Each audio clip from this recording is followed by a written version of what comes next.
Voice of Marketing, in touch with positive people.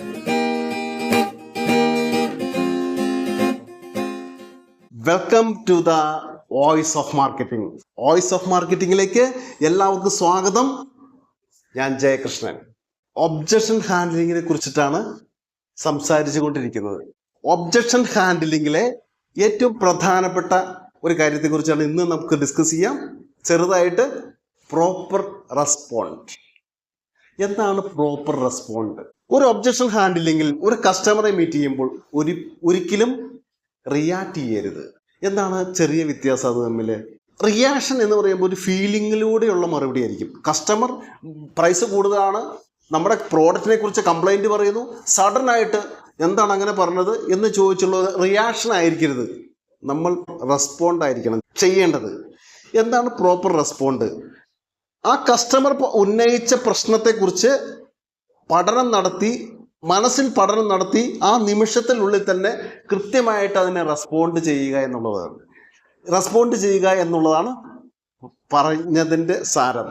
അതായത് customer argue ചെയ്തുകൊണ്ടിരിക്കുന്നു, price കൂടുതലാണ്. അപ്പോൾ അതേ നാണയത്തെ തന്നെ റിയാക്ട് ചെയ്യാതെ അതിനെ കൃത്യമായി സ്റ്റഡി നടത്തി പ്രോപ്പറായിട്ട് റെസ്പോണ്ട് ചെയ്താൽ ഈ പ്രശ്നം തീരാവുന്നേ ഉള്ളൂ. ഒരിക്കലും കസ്റ്റമറായിട്ട് തർക്കിക്കാൻ പോകണ്ട. വില കൂടുതലാണ്, അതെ പ്രൈസ് കൂടുതലാണ് സാർ. അപ്പോൾ എന്തുകൊണ്ടാണ് പ്രൈസ് കൂടിയത്? വാല്യൂ കൂടിയത് കൊണ്ടാണ്. ഞങ്ങൾ 5 വർഷത്തെ ഗ്യാരണ്ടി തരുന്നുണ്ട്. ആ ഗ്യാരണ്ടി 5 വർഷം ഇത് ഇൻസ്റ്റലേഷൻ ചെയ്ത ശേഷം എന്ത് പ്രശ്നം വന്നാലും ഞങ്ങൾ റീപ്ലേസ്മെൻറ്റ് തരും, അല്ലെങ്കിൽ വാറണ്ടി അതിൻ്റെ സ്പെയർസ് മാറ്റി തരും, സാറിൻ്റെ വീട്ടിൽ വന്നത് സർവീസ് ചെയ്തു തരും. അങ്ങനെയുള്ള കാര്യങ്ങളെക്കുറിച്ച് കസ്റ്റമേഴ്സിനെ എഡ്യൂക്കേറ്റ് ചെയ്യേണ്ടി വരും. നമ്മൾ പലപ്പോഴും അതാണ് ചെയ്യേണ്ടത്. കസ്റ്റമർ ചോദിക്കുന്ന കാര്യങ്ങൾ കൃത്യമായിട്ട് മനസ്സിലാക്കി പ്രോപ്പർ റെസ്പോണ്ട് ചെയ്യുക എന്നുള്ളത് ഏറ്റവും മഹനീയമായ കാര്യമാണ് ഒബ്ജക്ഷൻ ഹാൻഡ്ലിങ്. ഒരു പ്രോഡക്റ്റിൻ്റെ ഫീച്ചർ 5 വർഷത്തെ ഗ്യാരണ്ടി നമ്മൾ കൊടുക്കുന്നു, അതൊരു ഫീച്ചറാണ്. പിന്നെ അതിന് നല്ല എഫിഷ്യൻസി ഉണ്ട്. ഈ എഫിഷ്യൻസി കൂടുമ്പോൾ എന്താണ്, കസ്റ്റമർക്ക് കൂടുതൽ കാലം അത് ഉപയോഗിക്കാൻ പറ്റും. അതുപോലെ ഗ്യാരണ്ടി കൂടുമ്പോൾ എന്താണ്, അത് എന്ത് പ്രശ്നം വന്നാലും അത് റീപ്ലേസ്മെൻറ്റ് കിട്ടും, അല്ലെങ്കിൽ അതിൻ്റെ സ്പെയർസ് മാറ്റി തരും, വീട്ടിൽ വന്ന് സർവീസ് ചെയ്ത് തരും. ഇത് പ്രോഡക്റ്റിൻ്റെ ഫീച്ചറാണെങ്കിൽ അതുകൊണ്ട് കസ്റ്റമർക്കുണ്ടാകുന്ന ബെനിഫിറ്റ് എന്ത്? കസ്റ്റമർക്കുണ്ടാകുന്ന ബെനിഫിറ്റുകളെ കുറിച്ച് ആ കസ്റ്റമറെ ബോധ്യപ്പെടുത്തി കൊടുക്കണം. ആദ്യമായിട്ട് ഒരു പ്രോഡക്റ്റിൻ്റെ ഫീച്ചറിൽ നിന്നും അത് കൺവേർട്ട് ചെയ്ത് ആ ബെനിഫിറ്റുകൾ എന്തൊക്കെ കസ്റ്റമറിന് കിട്ടുന്നു അതിനെക്കുറിച്ചുള്ള റിയാലിറ്റി കസ്റ്റമറിനെ ബോധ്യപ്പെടുത്തി കൊടുക്കാൻ നമുക്ക് സാധിക്കണം. അവിടെ സക്സസ് ആവും, അവിടെ ക്ലോസിങ് നടക്കും. പിന്നെ തീർച്ചയായിട്ടും നമുക്ക് പറയാവുന്നതാണ്, ഒരു പ്രോഡക്റ്റ് കസ്റ്റമർ വാങ്ങിക്കുമ്പോൾ ഇതിനു മുമ്പ് പ്രോഡക്റ്റ് ഉപയോഗിച്ച കസ്റ്റമേഴ്സ് ഉണ്ടാവുമല്ലേ, അതിൻ്റെ ഫീഡ്ബാക്കുകൾക്ക് നമുക്ക് പറ്റുമെങ്കിൽ കൊടുക്കാം. അവരുടെ വോയിസ് റെക്കോർഡോ അല്ലെങ്കിൽ അവരുടെ വീഡിയോയോ ഇതൊക്കെ മാർക്കറ്റിങ്ങായിട്ട് ബന്ധപ്പെട്ടതല്ലേ. അല്ലെങ്കിൽ അതിൻ്റെ എവിഡൻസ് അല്ല ഡോക്യുമെൻ്റ് നമുക്ക് കാണിക്കാൻ പറ്റുകയാണെങ്കിൽ, ഇത്ര വർഷം 5 വർഷത്തെ ഗ്യാരണ്ടി, ഞങ്ങൾ 5ാമത്തെ വർഷം അവർ സർവീസ് ചെയ്ത് കൊടുത്ത ഡോക്യുമെൻ്റാണിത്. അല്ലെങ്കിൽ ആ കസ്റ്റമർ ഹൈലി പോപ്പുലറായ ഒരു വ്യക്തിയാണെങ്കിൽ അദ്ദേഹത്തിൻ്റെ ഒരു വോയിസ് റെക്കോർഡ് അല്ലെങ്കിൽ ഒരു വീഡിയോ, അത് അദ്ദേഹത്തിൻ്റെ ഒരു പെർമിഷനും കൂടി ചോദിക്കണം കേട്ടോ. ഞങ്ങളിങ്ങനെ ഒന്ന് പ്രൊമോട്ട് ചെയ്യാൻ വേണ്ടി, ഞങ്ങളുടെ പ്രോഡക്റ്റ് പ്രൊമോട്ട് ചെയ്യാൻ വേണ്ടിയിട്ട് പേഴ്സണലി ഞങ്ങൾ ഏതെങ്കിലും ഒരു വോയിസ് ഒന്ന് മറ്റുള്ളവരെ ഒന്ന് ഷെയർ ചെയ്യുകയോ, അല്ലെങ്കിൽ ഷെയർ ചെയ്യാതെ തന്നെ ഒന്ന് വോയിസ് മൊബൈലിൽ ഒന്ന് ഷോ ചെയ്യുന്നതിന് എന്തെങ്കിലും പ്രശ്നങ്ങളുണ്ടോ? അതൊക്കെ നമ്മൾ മാർക്കറ്റിങ്ങിൽ അങ്ങനെയുള്ള കാര്യങ്ങളൊക്കെ നമ്മൾ എടുത്താൽ മാത്രമാണ് സക്സസ്സിലേക്ക് പോകാൻ പറ്റുള്ളൂ.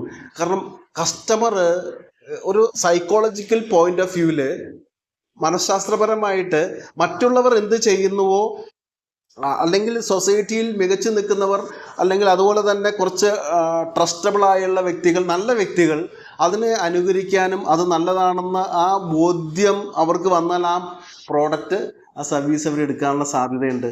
അപ്പോൾ അങ്ങനെയുള്ള വീഡിയോസിലൂടെ കസ്റ്റമറെ കുറച്ചുകൂടി കൺവിൻസ് ചെയ്യാൻ നമുക്ക് സാധിക്കണം. അവർ പറയുന്ന കാര്യങ്ങൾ പൂർണ്ണമായിട്ടും കേൾക്കണം, മനസ്സിലാക്കണം, ശ്രദ്ധിക്കണം. അതിനുശേഷം റിയാക്ട് ചെയ്യാതെ പ്രോപ്പറായിട്ട് റെസ്പോണ്ട് ചെയ്യണം. അപ്പോൾ ക്ലോസിങ് നടക്കും. അതിന് വളരെ ഉതകുന്ന തരത്തിലോ നല്ല സ്റ്റോറീസ് നമുക്ക് പറയാലോ. നല്ല കഥകൾ. ഇങ്ങനെ ഒരു കസ്റ്റമർ ഉണ്ടായിരുന്നു, ആ കസ്റ്റമർ വേറെ പല പ്രോഡക്റ്റും നോക്കി, പക്ഷെ അവസാനം നമ്മുടെ പ്രോഡക്റ്റ് എടുത്തു, വളരെ ഹാപ്പി ആയിട്ട് ഇപ്പോൾ പോകുന്ന ആ ഹാപ്പി ഫാമിലിയാണത്. അങ്ങനെയുള്ള കാര്യങ്ങൾ നമുക്ക് നിരത്തി വെച്ച് സംസാരിക്കാൻ പറ്റണം. ഒരു കസ്റ്റമർ പ്രൈസിനെ കുറിച്ചിട്ട് വാദവാരവാദം സംസാരിക്കുമ്പോൾ, എന്നാൽ ഞാനൊരു കാര്യം ചെയ്യാം, ഈ പ്രൈസ് അങ്ങ് കുറച്ച് തരാം, ഒരു 10% അല്ലെങ്കിൽ 25% ഡിസ്കൗണ്ട് തരാം. അപ്പോൾ നമ്മുടെ പ്രോഡക്റ്റിൻ്റെ വാല്യൂ എന്താണെന്ന് അയാൾ ഒന്നുകൂടി അസസ് ചെയ്യും. ഈ പ്രോഡക്റ്റിന് അത്രമാത്രം ഡിമാൻഡുള്ള പ്രോഡക്റ്റ് ഒന്നുമല്ല, അത്രമാത്രം ക്വാളിറ്റി ഉള്ള പ്രോഡക്റ്റ് അല്ല, നല്ല റോ മെറ്റീരിയൽ കൊണ്ട് ഉണ്ടാക്കിയതല്ല. അതുകൊണ്ടാണ് ഇയാൾ വില കുറയ്ക്കുന്നത്. വാല്യൂ അത്രമാത്രം ബെറ്റർ വാല്യൂ അല്ല എന്ന തോന്നൽ കസ്റ്റമർ ജനിക്കാൻ അത് സാധ്യതയാക്കും. ശരിയാണോ? ഒന്ന് ആലോചിച്ച് നോക്കൂ. അതുകൊണ്ട് തന്നെ ചിലപ്പോൾ കസ്റ്റമർ ക്ലോസ് ചെയ്യുന്നത് എങ്ങനെയായിരിക്കും? ഈ കസ്റ്റമർ അടുത്ത് ഈ സെയിൽസ് പേഴ്സൺ പാവം ഇരുന്ന് ക്ലോസ് ചെയ്യുന്ന ലാസ്റ്റ് റേറ്റ് പറഞ്ഞിട്ടായിരിക്കും ക്ലോസ് ചെയ്യുന്നത്. പിന്നെ നമുക്ക് ഡിസ്കൗണ്ട് കൊടുക്കാനൊന്നുമില്ല, അയാൾ ഡിസ്കൗണ്ട് ചോദിച്ചുകൊണ്ടിരിക്കുന്നു. ഇതേ സമയം തന്നെ വാല്യൂവിനെ കുറിച്ച് കൃത്യമായ ബോധം, ആ പ്രോഡക്റ്റിൻ്റെ ബെനിഫിറ്റുകളെ കുറിച്ച് കൃത്യമായ അവയർനെസ്, ഇത് വാങ്ങിച്ചില്ലെങ്കിൽ നിങ്ങൾക്ക് കിട്ടുന്ന നഷ്ടം, അതിനെക്കുറിച്ചിട്ട് കൂടുതൽ ഫോക്കസ് ചെയ്യേണ്ടിയിരിക്കുന്നു. ഇത് വാങ്ങിക്കാതെ വന്നാൽ, ഇത് വാങ്ങിക്കാൻ താങ്കൾക്ക് സാധിക്കാതെ വന്നാൽ, ഈ പ്രോഡക്റ്റ്, ഞങ്ങളുടെ സ്പെസിഫിക്കായ പ്രോഡക്റ്റ് വാങ്ങിക്കാതെ വന്നാൽ നിങ്ങൾക്കുണ്ടാകുന്ന നഷ്ടം, അതിനെക്കുറിച്ചുള്ള അവയർനെസ്, അതിനെക്കുറിച്ചിട്ടുള്ള നമ്മുടെ ക്വാളിറ്റിയെക്കുറിച്ചുള്ള ബോധം വളരെ വ്യക്തമായ കൃത്യമായ പ്രസൻറ്റേഷനിലൂടെ കസ്റ്റമറെ ബോധ്യപ്പെടുത്തി കൊടുക്കാൻ ഒരു സെയിൽസ് പേഴ്സണ് സാധിക്കണം. അങ്ങനെ കഴിഞ്ഞാൽ ഒബ്ജക്ഷൻ ഹാൻഡിലിംഗ് വളരെയധികം സിമ്പിളായിട്ട് നമുക്ക് ക്ലോസ് ചെയ്യാൻ സാധിക്കും. ഒരു സെയിൽസ് പേഴ്സൺ ഒരു കാരണവശാലും പറയാൻ പാടില്ലാത്ത 4 സുവർണ നിയമങ്ങൾ. ഈ എപ്പിസോഡ് ഇവിടെ ക്ലോസ് ചെയ്യുന്നു. നെക്സ്റ്റ് എപ്പിസോഡിൽ നമുക്ക് അതിനെക്കുറിച്ച് ഡിസ്കസ് ചെയ്യാം. All the best, all the success.